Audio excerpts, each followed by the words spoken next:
오늘 우리에게 주신 하나님의 말씀은 창세기 50장 18절부터 19절 두 절의 말씀 보도록 합니다. 창세기 50장 18절부터 19절까지의 말씀. 우리 함께 마음같이 해서 합독해서 한 사람이 읽는 것처럼 천천히 함께 읽도록 하겠습니다. 그의 형들이 또 친히 와서 요셉의 앞에 엎드려 이르되 우리는 당신의 종들이니이다. 요셉이 그들에게 이르되 두려워하지 마소서 내가 하나님을 대신하리이까. 아멘. 여러분, 구원이 뭐라고 생각하십니까? 우리가 신앙생활을 굉장히 오래 함에도 불구하고 평생에 조나단 에드워즈도 그 작업을 했거든요. 우리가 일상적으로 사용하는 종교의 언어들, 또 성경에 기록되어 있는 낱말 하나하나가 가지고 있는 그 깊고 숭고한 뜻이 무엇인가를 알고 누리기 위해서 몸부림쳤어요. 그래서 여러분, 신앙감정론이라든지 에드워즈의 글을 보신 분들은 좀 어렵다라고 생각하시는 이유가 에드워즈는 굉장히 통합적 사고가 가능했던 사람이었습니다. 한 영역에만 머무는 것이 아니라 전체적인 영역에서 하나님을 알아가기를 힘썼던 사람이죠. 구원이란 무엇일까? 우리가 늘 말하는 그 구원, 하지만 구원이 무엇인가에 대해서 우리는 잘 알지 못하고 여전히 이론적이고 또 우리가 지식적으로 이 구원을 접할 때가 너무 많습니다. 저는 이렇게 쉽게 이야기하고 싶어요. 오늘 창세기 50장 18절부터 19절 이 말씀을 가지고 제목을 뭐로 정했냐면 옛사람에게 묶이지 말라. 우리 한번 따라할까요? 옛사람에게 묶이지 말라. 시작. 옛사람에게 묶이지 말자. 여러분, 옛사람을 벗어버리고 옛사람에게 속지 말고 옛사람에게 묶이지 않게 되기를 예수님의 이름으로 축복합니다. 구원이라고 하는 것은 간단합니다. 과거가 나를 규정하도록 방치하지 않는 삶을 사는 것입니다. 다시요. 구원이라고 하는 것은 나의 과거가 지금 이전의 시간들이 나를 규정하도록 방치하는 삶을 살지 않는 것입니다. 그러니까 우리의 영혼이 과거의 어떠함이 나를 규정하도록 방치해서는 안 된다는 것입니다. 구원이란 미래의 어느 한 시점에 얻게 되는, 즉 영화, 하늘 소망, 여기서 끝나는 것이 아니라 현재의 삶에서 우리가 어떻게 하나님을 누리며 살아가고 있는가, 이것이 중요한 것입니다. 구원이라고 하는 것은 미래가 현재를 결정하는 삶을 사는 거예요. 과거가 아니라. 우리가 생각해보면 정말 우리는 우리 자신에게도 배신감을 많이 느끼잖아요. 작심삼일, 와 진짜 이러는 내가 너무 싫고, 또 자괴감에 빠지게 되고, 솔직히 우리가 대인관계에 있어서 대인관계가 힘들어지는 이유도 나에 대한 신뢰가 깨지고 내 자신에 대한 사랑이 사라지기 때문에 그렇거든요. 그러니까 자존감이 바닥을 치니까 다른 사람들과의 만남 자체도 이루어지지 않는 거예요.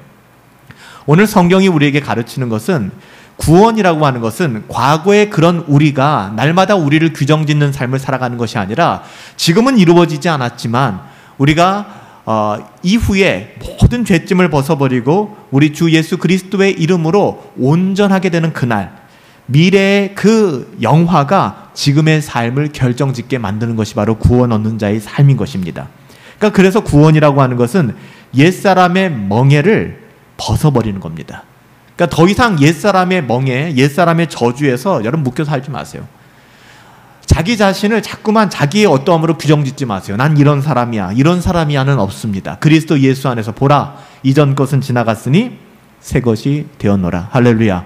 날마다 자기 자신을 죽이고 부인하고 새로운 사람으로 거듭나는 것이죠. 여러분, 성경의 전체적인 큰 그림을 보실 수 있어야 됩니다. 창세기부터 요한계시록까지 한 가지 중요한 키워드가 있다면 그것은 예수 그리스도께서 옛사람에게 묶인 우리를 풀어주시고 참된 자유, 구원을 주셨다라는 것이 창세기부터 계시록까지 한결같은 키워드입니다. 창세기부터 계시록까지 모든 사건들이 지목하고 있는 것은 이전에 묶였던, 과거에 묶였던 우리의 삶이 아니라 예수 그리스도로 말미암아 우리가 참된 평화를 누리고 참된 삶을 살아가게 됐다는 것입니다. 우리가 그냥 쉬운 얘기로 이런 얘기 많이 하잖아요. 영어로 역사라고 얘기하면 뭐라고 합니까? 잘 아시잖아요. 역사가 뭐죠? 히스토리잖아요. 그의 스토리, 이야기입니다. 뭐 그런 의미로 지어졌는지는 모르겠지만 우리가 히스토리, 누구의 역사를 이야기하는 거예요? 그분의 역사입니다. 그리고 우리가 AD, BC라는 것을 이야기할 때도 적어도 우리가 사용하는 그 언어 안에서는 Before Christ, 아노 도미네, 예수 그리스도 이전과 이후를 우리는 나누어서 이야기를 하고 있습니다. 역사라고 하는 것은 그분의 역사입니다. 예수 그리스도의 역사, 구원의 역사입니다. 적어도 세상의 가치를 가지고 세상의 시각을 가지고 이 역사를 해석해서는 안 됩니다. 신자들은 그래요. 하나님의 말씀을 가지고 우리가 역사를 해석해야 됩니다. 여러분, 하나님의 사랑이 어떤 것일까요? 여러분 사랑해 보셨죠? 사랑하면은 주고 싶어요. 자식들에게도 그렇고 더 주고 싶죠. 가장 소중한 것도 아까워하지 않습니다. 하나님께서 주신 구원은요, 특별히 잃어버린 하나님의 구원을 잃어버린 하나님의 자녀들에게 하나님께서는 구원을 주시기 원했습니다. 하나님이 처음에 인간을 창조하실 때 이렇게 죄 있는 존재로 창조하지 않으셨거든요. 인간이 타락함으로 말미암아 인간은 구원을 상실하고 죄로 묶이고 죄의 멍에와 올무에 묶이는 그런 비참한 인생을 살아가게 되었습니다. 하나님께서 주신 구원은 특별히 잃어버린 구원을 다시 회복하는 것입니다. 하나님께서 주신 구원이 그래요. 여기서 반드시 필요한 것, 하나님께서는 이 구원이라는 것 자체가 우리에게서는 없어서는 안 되는 것, 필수 불가결한 것이라는 것을 알고 계셨어요. 우리가 생각할 때 하나님께서 우리 인생에 뭘 주시길 원하십니까? 우리의 생각이 다 다를 겁니다. 하나님께서 내게 이 사건을 좀 허락해 주셨으면 좋겠어. 아니면 내게 이런 물질을 주셨으면 좋겠어. 내게 이런 인간관계를 주셨으면 좋겠어. 우리는 그렇게 생각할지 모르겠지만 그건 우리 수준에서 생각하는 것이고요. 하나님께서 우리 영혼을 바라보실 때 가장 잘 아시잖아요. 우리에게 가장 필요한 게 무엇인가? 바로 그것이 구원이었습니다. 그렇기 때문에 하나님께서는 독생성자 예수 그리스도를 아끼지 않고 이 세상에서 죽기까지 우리를 사랑하시고 우리를 구원해 주신 것입니다. 왜요? 구원이 우리에게 그만큼 절대적으로 필요한 것이기 때문에. 구원의 본질을 바르게 이해하셔야 됩니다. 여러분, 구원이라고 하는 것은 우리 옛날 할아버지 할머니들이 말씀하셨던 것처럼 죽어서 천국에 가는 것, 그것만이다? 조금 아쉽습니다. 맞는 얘기예요. 우리는 이 세상에 썩어질 어떠함 다 끝내고 나서 우리는 영원한 하나님의 나라에 들어가게 될 것입니다. 그럼 우리가 한 가지 던진 질문이 그거잖아요. 그럼 하나님이 왜 우리를 이 땅에 만드셨고 이 땅을 살아가게 만드셨을까? 그냥 태어남과 동시에 구원받고 죽게 만들면 우리가 죄 지을 염려도 없고 이 고단한 세상 다 면하고 그냥 하나님 나라에 갈 텐데 하나님 우리 미워하시나? 하나님 우리가 죄의 대가를 치르라는 의미로 이 땅을 살아가게 하셨나? 그게 아니라는 거예요. 하나님 선하시잖아요. 분명한 뜻이 있잖아요. 그러면 저와 여러분들이 이 땅을 밟으며 호흡하며 살아가는 60년, 70년, 80년, 90년 혹은 100년, 이 시간의 의미는 반드시 있다는 것입니다. 그냥 하나님의 최고의 선이 죽어서 천국 가는 거라면 그냥 태어나자마자 죽이게 하시면 되잖아요. 천국 가게 하면 되잖아요. 그렇지 않은 데는 하나님의 뜻이 있다는 거예요. 여러분, 구원이라고 하는 것은 죽어서 그냥 천국에 가는 것만이 아닙니다. 구원의 본질을 알게 되면, 구원이 무엇인지를 알게 되면 눈에 눈물이 마르게 될 것이고요. 모든 불평과 원망이 기쁨과 즐거움을 주는 평안으로 바뀌게 될 것입니다. 그게 오늘 새벽 경건회를 통해서 나눠드린 말씀이잖아요. 하나님께서 우리가 이 땅에서 땀을 흘리며 살아가는 모든 일들을 통하여 즐거움과 기쁨을 누리길 원하셨다는 이야기예요. 그게 이 세상의 쾌락주의와 속세주의를 이야기하는 거 아니지 않습니까? 하나님은 결코 우리에게 고행을 강요하거나, 여러분 그래서 신앙이라는 것이 고행이 되면 안 돼요. 와, 금요 예배 어떻게 또 나가나? 수요 예배 우리가 지금 수요일날 모이고 있지 않지만 수요 예배 어떻게 또 나가나? 아, 새벽 경건회마다 이건 노역이다, 노역이라고 생각한다 그러면 이게 굉장히 불행한 것이죠. 여러분, 존 파이퍼가 얘기한 크리스찬 헤도이즘, 기독교 희락주의라는 게 무슨 뜻인 줄 아세요? 우리가 구원의 여정, 구원의 서정, 이 땅을 살아가는 60년, 70년, 80년의 삶이 고단하기는 하지만 그 삶을 통하여 하나님을 즐거워하고 기뻐하는 거예요. 이것이 거듭난 신자들에게 주신, 그래서 하나님께서는 하나님을 기뻐하고 하나님을 즐거워하는 것을 통하여 하나님 영광을 받으신다는 거예요. 우리를 구원하신 목적이 뭘까요? 태어나자마자 죽지 않게 만들고 정한 연수만큼 살게 하신 이유는 그 즐거움과 기쁨을 누리게 하심이라는 거예요. 근데 우리는 그 즐거움과 기쁨을 매일같이 놓치고 사는 것이죠. 왜요? 우리 자신을 주인 삼아 살기 때문에 그런 비극이 벌어지는 거예요. 오늘 보세요. 요셉이라는 사람의 삶은 우리가 너무나 잘 알고 있죠. 어떻게 보면 창세기에 가장 많이 다루어지는 인물이잖아요. 많은 장에서. 여러분, 요셉을 구원의 관점에서 바라보셔야 됩니다. 그러니까 요셉의 삶이란 무엇인가? 이건 구원이란 뭐지? 구원받으면 어떻게 살아가게 되지에 대한 답이 요셉에게 드러나 있습니다. 요셉의 삶에 어떤 놀라운 변화의 능력이 나타났는가? 여러분 주목해서 보세요. 우리가 여러 번 살펴보았지만 성경에 요셉은 형통하였다. 요셉 참 형통하였다. 요셉이 형통하였으니, 여러분 그 형통함이라는 의미는 세상에서 말하는 번영과 번성함을 절대로 이야기하는 게 아니잖아요. 요셉이 형들에게 인신매매 당해서 미디안 상인들에 의해서 애굽 땅에 팔렸어요. 뭐가 형통합니까? 종살이를 했어요. 그것도 아버지의 정말 사랑받는, 모든 편애의 대상이 되었던 그 사랑받는 색동옷을 입는 아들에서 이제는 천박한 이방인의 종이 되었단 말입니다. 뭐가 형통해요? 아니, 좀 오해받을 죄가 있고 그렇지 않을 죄가 있지, 이거는 강간범으로 몰려가지고 감옥에 들어가는 치욕적인 삶을 살았어요. 뭐가 형통합니까? 여러분, 형통해요? 뿐만 아니죠. 술 맡은 관원장, 떡 맡은 관원장. 그래서 결국에는 술 맡은 관원장에게 배신당하고, 전혀 형통하지 않아요. 근데 그 대목마다 우리는 불평하고 원망하고 짜증내고, 이래서 나 신앙생활 못하겠다, 이래서 기도 못하겠다, 나 이래서 경건생활이 어렵다라고 얘기하지만 성경은 그때마다 뭐라고 주석하냐면 요셉이 형통하였더라. 요셉이 형통하였더라. 그러니까 세상적으로 잘 되는 번영이 아니라니까요. 자식 잘 되고 직장 잘 되고 좋은 연봉 받고 건강하고, 이거 아니라는 겁니다. 그런 삶이 나쁘다는 게 아니라 그런 삶은 하나님께서 보너스로 주시는 겁니다. 때로는 그런 삶을 주시지 않을 때도 있어요. 그렇지만 어떤 환경과 상황과 상관없이 우리는 하나님의 선하심을 바라볼 수 있어야 돼요. 요셉의 삶이 그것을 이야기하고 있는 거예요. 하나님이 그걸 보여주시기 위하여 요셉이라는 인물을 우리에게 제시하신 것입니다. 여러분, 그래요. 구원받은 신자로서 감옥 아무 상관없습니다. 노예 괜찮아요. 어떤 환경과 상황 전혀 문제가 되지 않아요. 이게 놀라운 거 아닙니까? 이게 구원받은 신자가 살아가는 삶이라니까요. 근데 우리는 자꾸만 경건에 대해서 엇박자를 내고 하나님의 말씀에 단순하게 어린아이와 같이 순종하지 못하니까, 기도하지 못하는 이유, 경건생활하지 못하는 이유, 하나님 붙잡지 못하는 이유가 환경과 상황의 어떠함 때문이라고 얘기하는 거예요. 이거는 불신앙입니다. 이건 불신앙이에요. 이건 불신앙이지, 환경과 상황, 시험은 넘어서라고 주신 것이지, 패스하라고 주신 것이지, 우리를 거기에 주저앉히고 우리를 거기에 매몰시키려고 주신 게 아니라니까요. 그래서 여러분들, 우리가 자꾸만 옛사람에 묶여서 자꾸만 자기의 구습을 반복하면 안 된다는 것입니다. 자기 자신을 부인해야 돼요. 깨부셔야 됩니다. 영적인 게으름, 영적인 나태함 마찬가지입니다. 여러분, 요셉이 형통했던 비밀은 그가 구원받음에 있었습니다. 하나님 때문입니다. 형통하면 구원받는 게 아니라 구원받은 사람이기 때문에 형통했던 것입니다. 구원받음이 형통한 거예요. 따라서 구원받은 사람은 어디에 있든 어떤 환경과 상황이든 그는 형통한 것입니다. 여러분, 이것이 기독교예요. 이것이 아닌, 다시 말하면 기독교를 믿으면 형통해질 것이야, 잘 될 것이야를 추구한다면 그건 기독교가 아닙니다. 무속 종교입니다. 무속 종교예요. 여러분, 우리가 구원받게 되면 어디서 살게 되든 그것은 아무 문제가 되지 않습니다. 특정 환경을 위해서 목숨 걸고 기도하지 않게 됩니다. 오히려 그 환경을 이겨낼 수 있고 그 어떤 환경과 상황 속에서도 하나님께 감사할 수 있게 해달라고 하나님께 기도하게 되는 것이죠. 여러분 보세요. 요셉의 삶이 왜 힘들어지기 시작했는지를 보시란 말입니다. 요셉의 삶이 힘들어지기 시작한 것을 보면은 야곱, 아버지의 사랑을 독차지하기 시작한 데서부터 시작됩니다. 여러분 보세요. 이거 얼마나 복된 일이에요.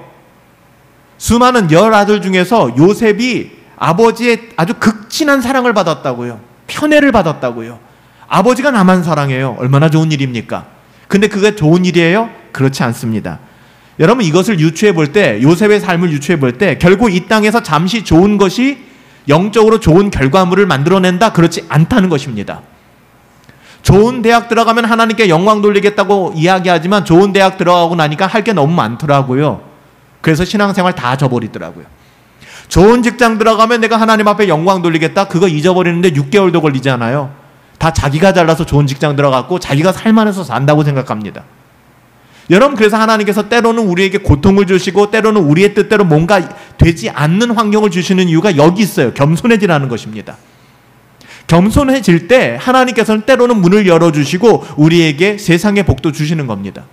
만약에 그렇지 않은 상태에서 세상의 복을 주신다면 그것은 우리의 올무가 될 것입니다. 마치 요셉처럼 아버지가 나를 사랑했는데 얼마나 행복한 일이에요. 가장 막내인데 형들 10형제 다 제쳐버리고 나를 사랑하는데요.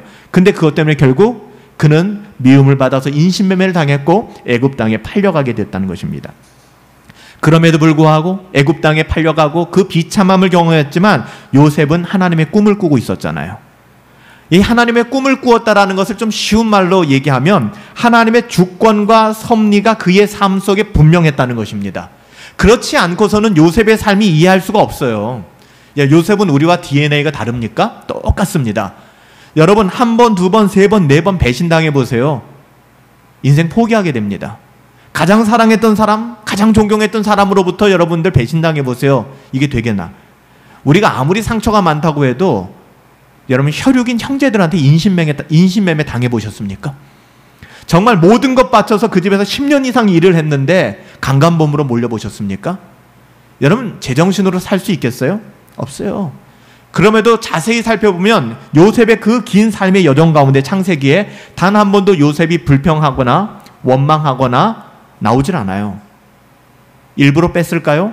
아니에요. 요셉은 하나님의 주권, 하나님의 로드십, 하나님이 나의 주인 되어주시는구나, 이거를 믿어 의심치 않았습니다. 하나님의 섭리, 하나님께서 일거수일투족 하나하나 하나님께서 선하게 섭리하시는구나, 요셉은 신뢰하고 있었습니다. 그러기에 복수할 수 있는 상황이 왔잖아요. 요셉에게도. 요셉이 총리가 되지 않았습니까? 이거 설교할 때, 요셉의 삶 설교할 때마다 국무총리라고 얘기하니까 우리나라의 국무총리 정도로 생각하는데 애굽의 총리는 그 정도의 권한이 아니었습니다. 굉장한 권력을 가지고 있었어요. 애굽의 총리가 된 상황 속에서 이제 형들 다 그의 발 앞에 무릎 꿇히고 모든 것 다 복수할 수 있는 그 시기 되었을 때 여러분 그가 복수를 선택하나요? 요셉은 복수를 선택하지 않습니다. 이것이 바로 장차 오실 주님의 삶을 너무나도 잘 보여주고 있는 거예요. 우리는 2000년 전에 오신 예수님의 삶을 답습해서 살아가는 사람들이고요. 요셉은 오실 예수님을 그 삶을 미리 보여주며 살았던 삶입니다. 똑같아요. 예수 그리스도로 말미암아. 이것이 구원받은 신자의 삶이에요. 용서와 사랑의 마음. 요셉은 마지막 형제들을 용서합니다. 그 형들을 다 용서해요. 쉽지 않아요. 눈물을 흘리죠. 사랑의 눈물을 흘립니다. 창세기 전체를 보았을 때 형들에 대한 원망 나온다고요? 1도 안 나와요. 분노 나온다고요? 1도 안 나옵니다. 하나도 나오지 않아요. 왜 그런지 아세요? 이미 그는 미디안 상인에 의해서 애굽으로 팔려갈 때 형제들을 용서했습니다. 아버지를 용서했고요. 다 용서했습니다. 만약에 용서하지 않았다면 그는 칼을 갈았을 겁니다. 그는 그런 삶을 살아갈 수가 없어요. 그가 어떻게 용서할 수 있었다고요? 하나님의 주권과 섭리를 믿었기 때문에.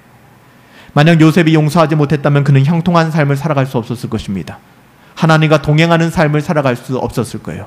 원수 갚고자 하고 미워하는 마음속에 어떻게 하나님이 함께 하실 수 있겠습니까?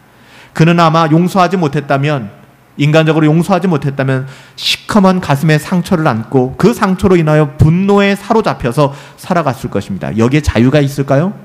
무슨 자유가 있겠어요? 평생에 그 형들의 이름을 되새기며 내가 복수해야지, 원수 갚아야지, 이거밖에는 없었을 거예요. 하지만 요셉은 하나님을 신뢰했기에 느끼는 감정, 환경과 상황의 그 어떠함에 매여 살지 않았습니다. 과거에 매여서 절치부심이란 말 아시죠? 분해서 어떻게 원수를 갚아야 될 것인가 절치부심하며 살지 않았습니다. 여러분 절치부심해 보세요. 마음에 평강이 없습니다. 내가 누군가에게 원수를 갚아야지, 내가 가만두지 않을 거야, 내가 힘을 길러야지, 절치부심하면 그래요. 세상적으로는 좀 멋있어 보일지 모르겠지만 그 마음에 평강은 없습니다. 절치부심하지 마세요. 와신 상담하시죠? 상처를 잊기 위하여 불편한 자리에 숲에 누워가지고서 쓸개를 핥는다는 말이에요. 우리가 와신 상담한다. 여러분 와신 상담해 보세요. 그 마음에 평안이 있겠습니까? 여러분 와신 상담하겠다라는 그 마음조차, 우리가 전도서 새벽마다 공부하고 있으니까 하벨이에요. 하벨. 내가 와신 상담하겠다라는 마음 가지면 여러분 그 마음 자체가 그냥 하벨이에요. 헛되고 헛된 것입니다. 용서는 타인뿐만 아니라 자기 자신에게도 해야 됩니다. 우리가 다른 사람을 용서하는 것은 익숙한데 의외로 자기 자신을 용납하고 자기 자신을 용서하는 데는 인색하더라고요. 자신의 허상을 좀 벗어버리시고 나 자신을 증명하려고 하지 마세요. 우리 아무것도 아니잖아요. 우리가 지난 목요일날 새벽 말씀, 짐승과 하나 다를 것 없는, 그렇지 않습니까? 그렇잖아요. 제가 목요일 날 그 건강검진을 했어요. 정말 한 4년 만에 대장내시경을 하려고. 대장내시경 해보셨죠? 그 1리터, 1.5리터 되는 그 약을 아침 또 새벽에 먹어야 돼요. 진짜 고역스러워요. 그 약이 배에 다 들어가니까 너무 괴로운 거예요. 제가 밤에 그 이제 아침 말씀 묵상을 못할 것 같아서 미리 녹음을 해놓고, 제목이 그건 거예요. 그러니까 짐승, 그날 그 말씀이 그거죠. 짐승과 다를 것이 없는 인생. 그 약을 먹고서 신음하고 있는 내 모습을 보니까 뭐 짐승하고 별반 다를 게 없는 거예요. 예전에 제가 섬기던 교회 목사님이 그런 얘기 많이 하셨거든요. 인간 아무것도 아니다. 꽤나 잘난 것 같아도 설사병 한번 나면 그 인간 아무것도 아니더라. 그땐 별로 와닿지 않았어요. 근데 시간이 지나고 그런 경험을 하고 나니까 진짜 아무것도 아니더라. 그 약을 먹고서 뭐 15분에 한 번씩, 뭐 10분에 한 번씩 화장실에 가서 걔가 다 쏟아내야 되는 거예요. 그 약이 다 빠져나갈 때까지 얼마나 불편한지 몰라요. 야, 인간이라는 것이 별 고상한 거 없구나. 여러분 어떻게 생각하십니까? 자기 자신의 허상, 헛된 겁니다. 내가 뭐 대단해. 나 누군데 내가. 뭐 누구긴 누구예요. 짐승과 뭐가 다른 존재입니까? 자기 자신의 허상을 우린 과감하게 벗어버려야 돼요. 뭐 우리가 뭐 대단한 사람이라도 된 것처럼 자책하십니까? 원래 그거밖에 안 되는 인간이에요, 우리는요. 뭐 대단한 인간이라 된 것처럼 내가 왜 이러는지 모르겠다. 아, 내가 이러지 않았었는데. 뭐 철이 덜 든 겁니다. 원래 우리 인간은 그런 거예요. 자기 자신을 증명하려고 하지 마세요. 여러분 그렇게 살아가시면 안 돼요. 그럼 요셉 같은 형통한 삶을 살아갈 수가 없습니다. 그냥 나는 짐승과 다를 것이 없는 인생이구나. 이거 인정하시고 하나님의 은혜, 오직 하나님의 은혜로 내 자신을 해석해야만 하는 거예요. 하나님의 은혜로. 구원은 이런 과거의 옛사람으로부터의 해방입니다. 여러분들에게 어떻게 들릴지 모르겠지만 오늘 이 밤 주시는 하나님의 말씀을 듣고 과거의 옛사람, 여러분의 옛사람으로부터 참된 자유함을 누릴 수 있게 되길 예수님의 이름으로 축복합니다. 구원받은 신자들은 예전의 옛 모습에 절대로 매여 살지 않아요. 제가 처음에 말씀드렸던 것처럼 과거가 나를 규정하도록 방치하지 마세요. 왜 자꾸만 그렇게 살아가세요? 어저께 실패했기 때문에 왜 오늘도 실패하려 하십니까? 매번 넘어졌기에 왜 지금도 넘어지려 하십니까? 예수의 이름으로 일어나세요. 예전에 나와 손절하십시오. 날마다 끊어버리십시오. 날마다 새로운 삶, 하나님으로 인하여 즐거워하는 삶. 여러분 이게 신자의 삶이라니까요. 요셉은 하나님의 자리에 머물지 않았습니다. 자기 자신을 인정했습니다. 여러분 용서라고 하는 것은요 사실 우리의 영역이 아닙니다. 이 세상에 용서할 수 있는 사람은 아무도 없어요. 용서는 우리의 영역이 아닙니다. 우리는 누군가를 용서할 자격이 없는 사람이거든요. 그래서 요셉은 자신의 어떠함으로 번뇌하거나 이해 득실을 두들겨보지 않아요. 그냥 용서합니다.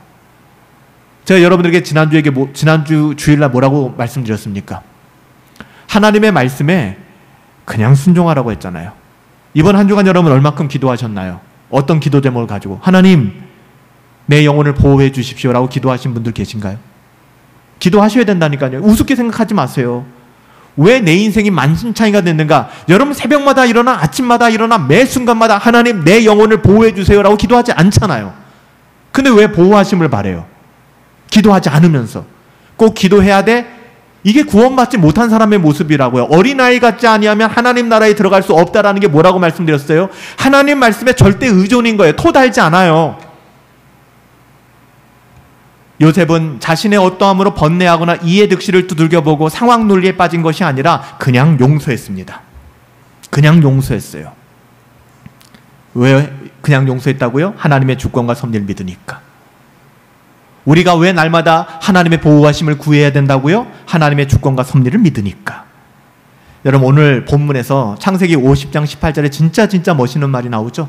요셉의 고백이에요. 뭐라고 고백합니까? 형들이 와가지고 다 무릎 꿇고 제발 살려주세요 총리님. 제발. 이제는 야곱도 죽었거든요. 예전에는 아버지 야곱이 살아계시니까 요셉이 형제들을 죽이진 못하겠지라고 생각했는데 아버지가 돌아가셨다고요. 아버지가 돌아가신 다음에 이제는 끝났잖아요. 이제 저놈이 우리의 목을 치겠구나. 그러니까는 서슬파란 그 총리의 권한 앞에 무릎 꿇고 바들바들 떨고 있는 것입니다. 그래놓고 형들이 한다는 소리가 찌질한 이야기 하는 거죠. 우리는 너의 종이야. 이딴 얘기를 하는 겁니다. 이때 요셉이 한 말이 뭡니까? 다른 말 안 합니다. 내가 어찌 하나님을 대신하리까? 진짜 멋있는 말 아닙니까? 내가 어찌 하나님을 대신하리까? 이거는요, 구원받은 신자의 고백입니다. 에덴 동산에서 타락한 아담과 하와는 하나님을 대신하려고 선악과를 따먹었다고요. 절대 배고파서 따먹은 게 아니에요. 하나님과 같이 되기 위해서.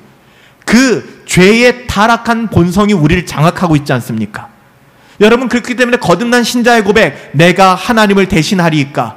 그렇기 때문에 우리는 묻지도 따지지도 말고 경건을 추구하며 기도하게 되는 거예요. 왜요? 하나님이 그렇게 살라고 하셨으니까. 이것이 답답하고 이것이 억눌리고 숨막히는 것이 아니라 즐거운 거예요. 이게 크리스찬 히더이즘이에요. 기독교 실학주의. 그러니까 존 파이퍼는 신앙을 좀 즐겁게 하라나 보다가 아닙니다. 때로는 누군가는 숨막히다, 미칠 것 같다를, 존 파이퍼는 거듭난 신자는 결코 그렇게 살아가지 않는다. 여러분, 요셉이 난 미칠 것 같아, 나 죽어버릴 것 같아, 돌아버리겠어, 와 미치겠어, 내가 왜 용서를 해야 돼? 하나님이 하라니까 이렇게 용서했을 것 같아요? 아니잖아요. 기쁨으로 용서했다고요. 이게 크리스찬 히더이즘이에요. 기독교 실학주의입니다. 여러분, 이걸 분명하게 이해해야 돼요. 이걸 이해하지 못하니까 존 파이퍼 책을 읽어도 뭐를 읽어도 맨날 엄한 소리 하는 거예요. 엉뚱한 소리 하고. 여러분, 인생의 불행은 어디서 시작되는가? 내가 누군지 모르니까 그래요. 신자들은 알아야 되거든요. 내가 누군지. 몰라요. 그러니까 마귀에게 속으면서 거짓 인생을 살아가는 거죠.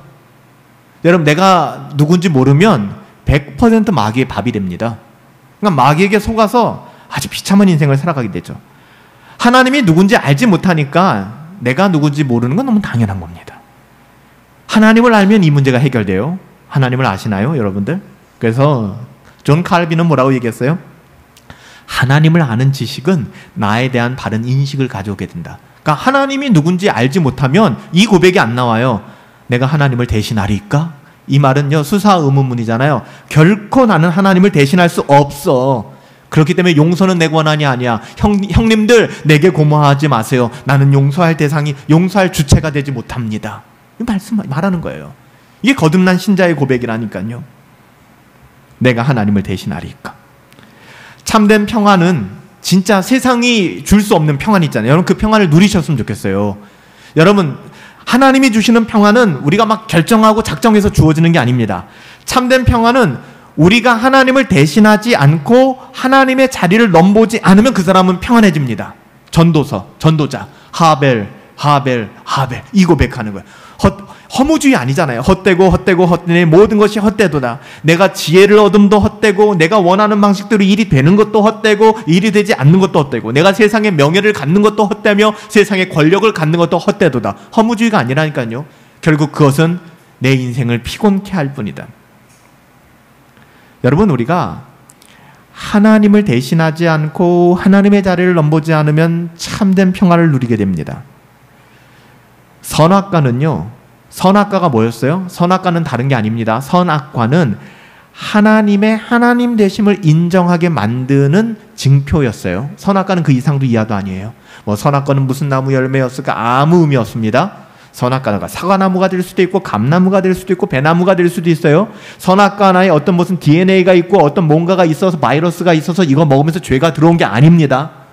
선악과는 그냥 하나님께서 길가에 한 나무 하나를 지정하신 것입니다. 이것은 하나님의 권위예요. 어떤 것이냐? 이 땅의 모든 자유를 내게 다 주지만 하나님의 하나님 되심은 너 인정해야 돼의 증거가 선악과였어요. 그러니까 배고파서 따먹은 건 전혀 아닙니다. 하나님의 자리에 앉으려고 했던 것이죠. 여러분, 그 순간 인간은 불안해지기 시작하잖아요. 그러니까 그처럼 친밀했던 하나님이 찾아오시자 선악과를 따먹은 아담 뭐라고 얘기해요? 내가 두려워 버섯기에 숨었나이다. 하나님을 향하여 숨게 되는 거예요. 여러분, 하나님의 말씀 그대로 인정하셔야 합니다. 하나님 말씀 쳐다보면서 복잡한 마음 갖지 마세요. 그러니까 선악과 쳐다보면서 복잡한 마음 갖지 마세요.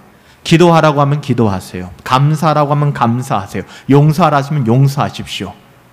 하나님의 주권을 신뢰함으로. 쓸데없는 생각하지 마세요. 용서할 수 있을까? 주제 파악이 안 된 거죠. 용서할 주체가 우리는 아니라니까요. 감사할 수 있을까? 아니, 우리의 삶 자체가 감사인데 뭘 감사할 수 있을까가 나옵니까? 주제 넘는 생각하지 말아야 됩니다. 구원이라고 하는 것은 하나님의 자리에서 우리가 냉큼 내려오는 것입니다. 내려오세요, 여러분들. 이 싸움이에요. 끊임없는 싸움. 이것이 자기를 부인한다는 이야기입니다. 아무든지 나를 따라오려거든 자기를 부인하라. 하나님 자리에서 내려오라는 거예요.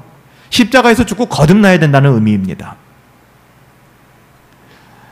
신학적으로 100% 동의할 수 없는 분이긴 하지만 신정통주의 신학자였던 칼 바르트는 구원이라는 것을 아주 재밌게 설명했습니다. 우리가 신정통주의를 우리가 동의하지는 않지만 자유주의가 난무하던 세상에 로마서 강해를 쓰므로 말미암아 바르트가 자유주의 신학자들이 노는 놀이터에 떨어진 핵폭탄이라는 이야기를 들었어요. 그 바르트가 무슨 얘기를 했냐면 구원이란 하나님의 긍정이다. 여러분, 이 내용이 함축하고 있는 의미를 알고 계세요? 구원이라고 하는 것은 우리의 어떠함이 아니라는 겁니다. 자꾸만 내 주제, 내가 이래가지고서, 여러분 이딴 소리 하지 마세요. 구원이라고 하는 것은 나의 환경과 상황과 아무 상관없는 무조건적인 하나님의 긍정입니다. 하나님의 예스라고 얘기하는 거예요. 하나님의 예스. 구원받을 자격, 상태 전혀 아니에요. 우리들은 그러니까 우리가 자꾸 주제 파악하지 못하고 우리가 속된 말로 꼴값 한다고 하잖아요. 그러니까 모양값 한다고 얘기하는 거예요. 꼴이 모양이 쉐프 모양이니까. 여러분 그러지 마세요. 우리의 주제는 뭡니까? 구원받을 자격이라고는 아예 없었던 사람입니다. 그러니까 자꾸만 마치 구원받을 자격이 있었던 사람인 것처럼 여러분 얘기하지 마세요. 아무것도 아닌 사람들입니다. 그런 우리를 꼭 집어서 예스 하신 겁니다. 바르트는 이게 구원이라고 얘기해요. 그러니까 자꾸만 우리가 그렇게 구원을 받았는데 우리 분석하지 마세요. 우리 분석하면 나오는 게 뭐예요? 죄밖에는 없지 않습니까? 분석하지 마세요. 내세울 것 없는 것, 내세울 만한 것 모아가지고 급도 안 되는 거 모아가지고서 포트폴리오 만들어가지고서 하나님 앞에 제출하겠다. 어리석은 생각입니다. 여러분, 우리가 선한 행위들은 포트폴리오를 만들어서 하나님 앞에 구원받겠다고 제출할 것이 아니라 구원받았기 때문에 이 땅에서 선한 삶을 살아가게 되는 거예요. 결과물입니다. 여러분 이 순서는 굉장히 중요하잖아요. 저는 우리의 언어 또한 마찬가지라고 생각합니다. 여러 번 말씀드렸잖아요. 구원받은 자로서 yes, 감사의 언어가 여러분들 가운데 넘쳐나기를, 자꾸만 입술로 감옥 하나 짓고 거기 들어가서 앉아서 안 된다. 여러분 아시잖아요. 세상적으로도 그런 얘기 많이 하잖아요. 누군가는 안 된다 얘기할 때 누군가는 그 일을 하고 있습니다. 그 사람이 세상을 움직이는 사람들이에요. 영적으로도 마찬가지입니다. 여러분 우리 가운데 감사하는 언어가 많았으면 좋겠어요. 특별히 교회 생활, 신앙 생활에 있어서 부정적이고 불평하며 그러면서 생각하죠. 교회에 대해서 불평하고 부정적으로 얘기하고 교회 문제점 얘기하고 그러면서 생각하는 거예요. 자기가 굉장히 지혜로운 사람인 것처럼. 저는 그런 사람 치고 성령 충만하고 구원받은 신자의 아름다운 삶을 살아가는 분들은 전혀 본 적이 없습니다. 그건 교회를 사랑하는 게 아니에요. 어리석은 일이고 마귀의 하수인을 자처한 일이죠. 그래서 여러분 특히 소그룹 모임을 모인다거나 개인적인 교제를 할 때 교회 안에서 부정적인 언어로 자꾸만 교회를 무너뜨리고 사람을 평가하고 사람에 대한 부정적인 것을 부각하는 것들에 대해서 여러분 조심하셔야 됩니다. 그게 되게 달콤하거든요. 그런 말을 하려거든 정말 그 영혼을 사랑해서 그 영혼을 위해서 내가 죽도록 섬기겠다는 마음이 있으면 그런 말 하셔도 됩니다. 근데 대부분 말로만 하거든요. 우리 데살로니가전서 5장 18절 말씀 한 구절만 보도록 하겠습니다. PPT 띄워드릴 텐데요. 우리 같이 한번 읽도록 하겠습니다. 시작. 범사에 감사하라. 이는 그리스도 예수 안에서 너희를 향하신 하나님의 뜻이니라. 그냥 영어 성경 ESV로 하나 올려드렸습니다. 보세요. Give thanks. 감사라는 거. 영어로 감사하다는 말 그렇게 쓰잖아요. Give thanks. 감사를 드리라는 거죠. Give thanks in all circumstance. 모든 환경 속에서. 끊어서 보세요. Give thanks in all circumstance. 모든 환경 속에서 감사하라. 이게 뭐라는 거야? Because. 왜냐하면 for. This is the will of God. 하나님의 뜻. 하나님의 뜻 알고 싶으세요? 하나님의 뜻은 give thanks in all circumstance. 그러니까 give thanks. 감사하세요. 감사하세요. 근데 어떤 한 시점이 아니라 어떤 특별한 상황이 아니라 in all circumstance. 모든 환경 속에서 감사하세요. 왜냐하면 This is the will of God. 하나님의 뜻이기 때문입니다. 이 뜻이 어디에 나타났어요? In Christ Jesus. 예수님 안에 나타났습니다. 누구를 위해서요? For you. 여러분들을 위해서. For us. 우리들을 위해서. 범사에 감사하라. Give thanks in all circumstance. 이것이 그리스도 예수 안에서 너희를 향하신 하나님의 뜻이다. 감사해야 된다. 왜냐하면 이게 하나님의 뜻이기 때문에. 직역하면 그렇잖아요. 날마다 감사해. 거기에 잔머리 굴리지 마. 이해 타산 두들겨 보지 마. 내 느끼는 감정 헤아려 보지 마. 그냥 감사해. 왜냐하면 그것이 하나님의 뜻이기 때문에. 그리스도 안에서 이것이 가능해. 예스한 거야. 늘 예스한 거야. 너희를 향해서 주신 복음이야 라고 말씀하는 거잖아요. 누가 불평과 원망 속에서 살아가는가? 그는 자신의 힘과 능력의 한계로 살아가려는 사람들 진짜 피곤하죠. 그렇게 사시는 건 자유인데 진짜 피곤합니다. 맡기세요. 말이 쉽지. 날마다 경건을 추구하지도 않는데, 기도하지도 않는데, 말씀을 사모하지도 않고 말씀을 묵상하지도 암송하지도 읽지도 않는데 어떻게 이런 일이 일어나요? 기적이 일어날 수가 없습니다. 하나님은 그런 분이 아니시라니까요. 말씀하셨잖아요. 기도를 통해서 경건을 사모함으로. 그냥 어린아이처럼 순종하시라니까요.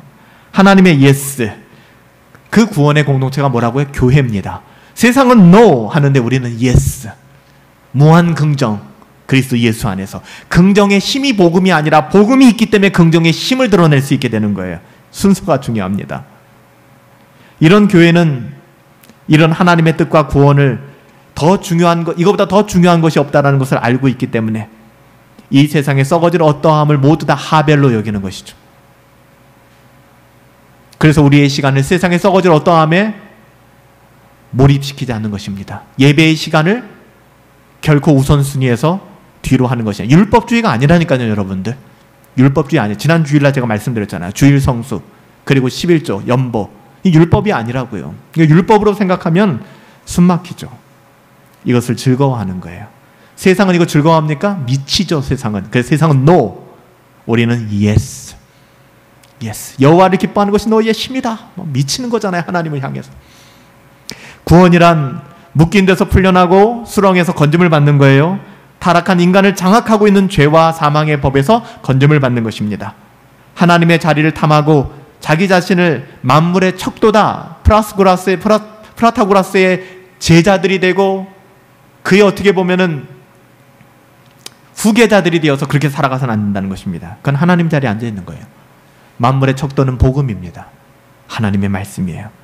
경건을 추구하지 않고 목숨 걸고 경건에 매달려 보지 않고서 결정하는 여러분들의 모든 결정은 다 잘못된 결정입니다. 감히 말씀드리고 싶어요. 여러분들이 있어서 진짜 여러분을 잠 못 들게 만들고 번뇌하게 만들고 미칠 것 같은, 내가 진짜 내가 애간장이 타고 내가 진짜 녹아버릴 것 같은 그런 긴장감을 만드는 일들이 있다면 여러분 경건을 추구하세요. 목숨 걸고 경건에 매달려 보세요. 기도하세요. 말씀 사모하세요. 예배당에 나와서 예배하세요. 혼자라도 예배하세요. 찬양 부르고 말씀 듣고 말씀 보고 하면 되잖아요. 그럼 이게 회복되어져야 돼요. 우리가 하나님의 자리에 앉아 행하는 오만한 결정, 여러분 그것은 우리의 인생을 파괴할 것입니다. 여기는 하나님의 뜻 없어요. 하나님의 평강 없어요. 저는 오늘 이 밤 과거에 행했던 우리의 모든 악한 구습을 벗어버리고 다시금 우리가 있어야 될 자리로 우리 내려오십시다. 그리고 요셉과 같이 고백합시다.